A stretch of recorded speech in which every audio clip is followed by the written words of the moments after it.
Hi, you guys. Happy Aloha Friday. It's Maile Masada at the Oski Rice Event Center here in Makawao.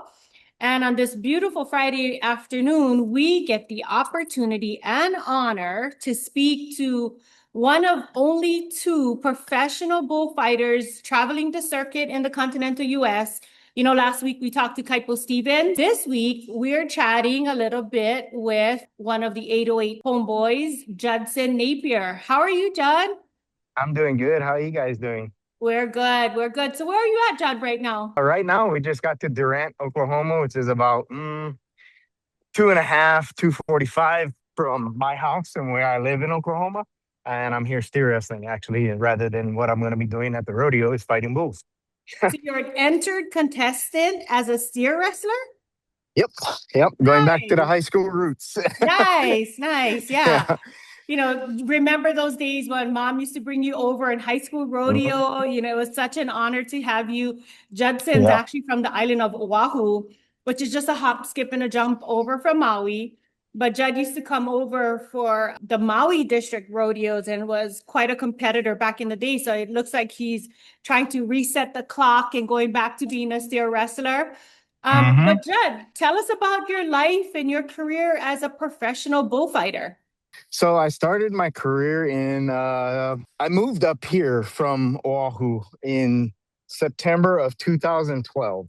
And I really started my career in January of 13, the following year. And it was just I was fortunate enough to be stepping in while a lot of guys that I knew were stepping out and thought of me to put me in their place for a lot of the rodeos and contracts that they had. So it was kind of like a kickstart into my career. And that's what's really helped. Because outside of that, it's really tough to get into as a bullfighter because bullfighters, announcers, and certain specialty acts in the rodeo world, they're often rarely rotated through. It was a perfect time for me to be stepping in. Nice, nice. So about 13 years or so, you've been doing it hmm professionally. Yep. Nice. That's a great, great opportunity for you. But Judd, really, like of all the careers in the world that you could have been, why did you choose bullfighting? You're stepping into a sandbox with an animal that wants to eat and spit you out. Yeah, and it came with riding bulls as well. So I was always pretty cattle savvy and understood part of the job, even though I wasn't a bullfighter. I already knew how to react because I rode bulls for a while before.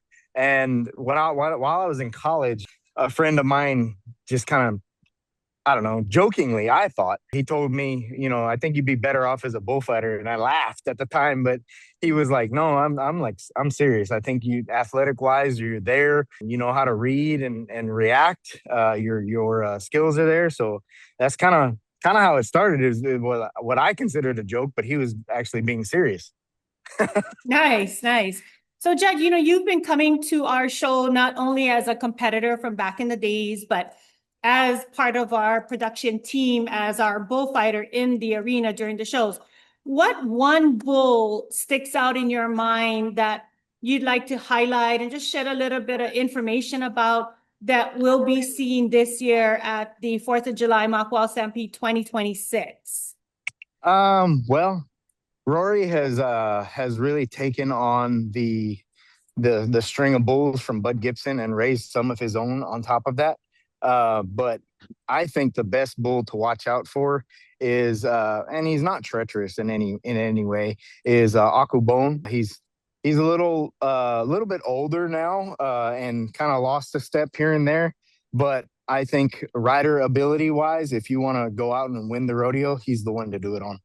Nice. You know, and for some of our people that are watching into our podcast today, aku is the type of fish that we have. Mhm. I don't know if it's only in the islands, but you know, Judd, myself, we all grew up on eating aku. It's more of Yeah. a red meat fish. So it's a Hawaiian cultural thing that when you fillet the fish and you get most of the flesh off, what is left is the bone.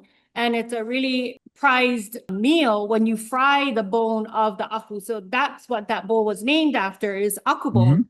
What about a contestant, Judd? Is there any contestant that sticks out in your mind that has done well or have gone through the ranks and paved their way to a great future in bull riding? Man, the bull riders are actually rotated through quite often anymore. I feel like since I've been coming back in what I think is 21.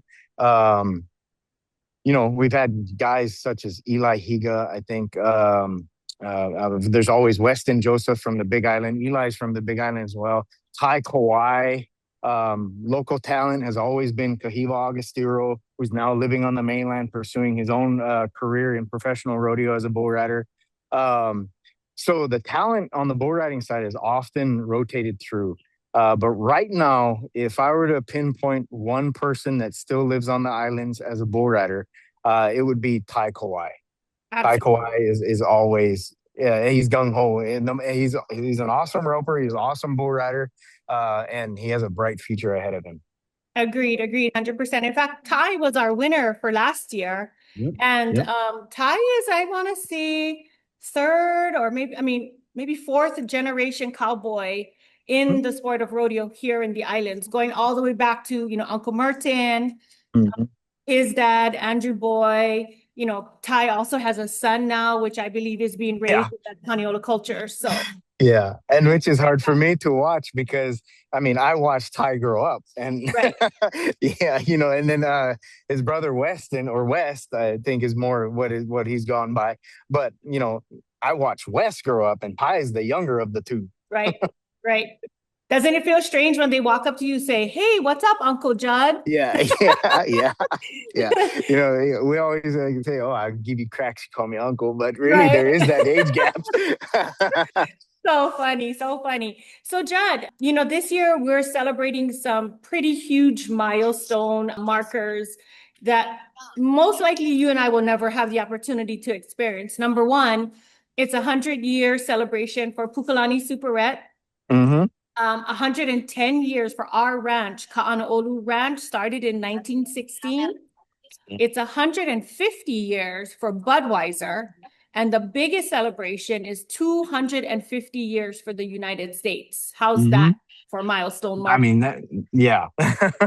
And it's always, I mean, if you've ever been a part of Makawao Rodeo, which in my opinion has always been the largest rodeo in the state of Hawaii, huge celebration, always a huge crowd, especially since with the new facility. But if you were there at the old facility, it was standing room only. Right, right. This year we're expecting 6,000 attendees, approximately 350 plus contestants, Mhm. over 50 vendors and crafters in the fan field, with every day having a pre-rodeo entertainment lineup from country artists coming all the way from Nashville, as well as local bands from right here on Maui. So it's going to be a full weekend of fun and just family activities. Everybody from Keiki to Kupuna is going to have a great time. So we're really looking forward to this year.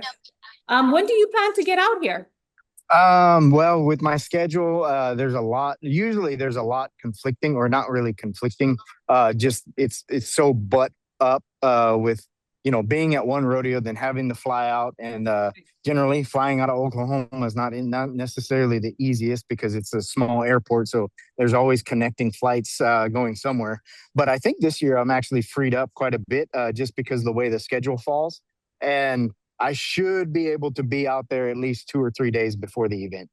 Nice, nice. So, Judd, what is the one message you'd like to send out to somebody thinking of possibly coming to our event over the 3-day weekend?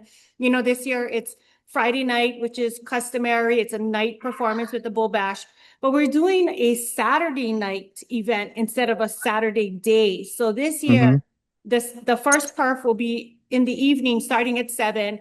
And then Sunday, the championship round will start at 1 o'clock, like it always does. So if there Hmm. was one thing that you could tell someone that was trying to decide, hey, what am I going to do over the 4th of July weekend? What is the one thing that you would encourage people to go out there and check out our website, maui-rodeo.com, to purchase a ticket?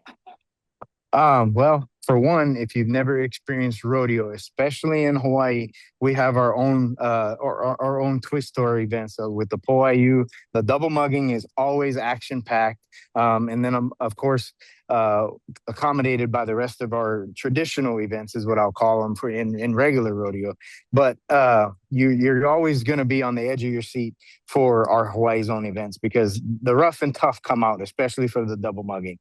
Right. It's I always my favorite. Personally, it's not my favorite event to compete in, but my favorite event to to watch. watch, right? Right. I put my money on the steers versus the Yeah, yeah, cows, exactly. Yeah, right? But like, who's gonna take a licking today? yeah, exactly. And you Right? never know. You never know. If you're a past double mugging contestant, you know to pack an extra pair of jeans and an extra Uh-huh. shirt because it may not look the same as you went into the arena as you're coming out. Don't you agree, Judd? Exactly. Yep. Right. Well, hey, Judd, thank you so much. I know you're super, super busy. We really appreciate you taking the time to chat with us. We can't wait to see you again. It's always a pleasure to have you home. As an auntie watching you grow up, it's so nice to see you doing so well in the continental, US with something that is your passion. And it's not a job and you love what you do every day. So Yeah. we can't wait to see Yeah. you. It's only about No. 4 weeks away, but Yep. It's gonna Makawao be here Stampede, before we know it, but you guys gotta get your absolutely. tickets. Yeah. Yeah. Yeah. So safe travels and we will see you soon, Jen. Sounds great. Thank you guys. Have a great day. You too. Bye. Bye.